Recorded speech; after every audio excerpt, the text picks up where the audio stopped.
хамтарсан засгийн газар байгуулсан байгаа шүү дээ манайх чинь тий. Арчилсан нам, Монгол Ардын нам.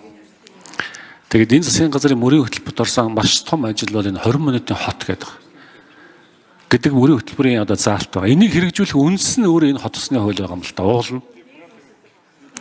Хэрвээ энэ хэрэгжиж чадахгүй дахиад хойшлох юм бол өөрөөсөө энэ 20 минутын хот үндэсний хоргож хэрэггүй болно.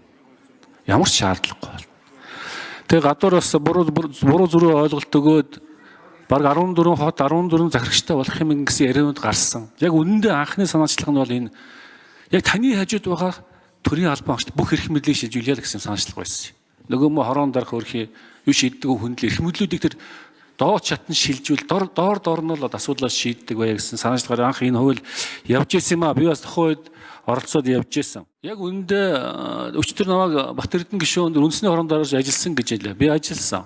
Тэгтээ би сэтгэлийн дуудлагаар ажилласан. Ягаад гэвэл би бас хууль санаа зовж исэн хүний хувьд ажлын хэсэгт ороод ажиллаж байхад манай засгийн газар хэлэх газар хойрыг ажилласан. Тэр газрын хэлбэр газруудыг гаргаж өгөхөд 3 сар ухамдсан. Ерөөсөө сэтгэл гаргаагүй энэ хуулийг хэрэгжүүлэх. Тэр орон нутгийн хариуцсан ажилтнууд геодоз зургийн газрын харилцаа геодоз зургийн бүр сүүл ажиллаж ихсэн 2 сараас хойш. Хаана ерөөсөө хичээгээгүй. Ийм л зүйл болсон юм. Тийм учраас одоо бэлтгэлээ хангыг засгийн газар оруулж байгаа юм би зөв гэж бодож байгаа. Хоёрд нь бид нар энэ хуулийг заавал хэрэгжүүлэх ёстой. 1992 оноос явж байгаа 30 гаруй жил явж байгаа Монгол улсын засаг захиргаанд бид нар томоохон шимчлэг өгөхгүй болохоо байж байгаа. Энэ доорч ерөөсөө ажил хийдэггүй, хүн ордоггүй төрийн байгууллага зөндөө болцсон. Тэднийг өөрчлөл гэж байгаа. Цомогтгийн нэгтгийг тэдэнд эрх мэдлийн шилжүүлж өгөө гэсэн ийм санаачлаг гарсан.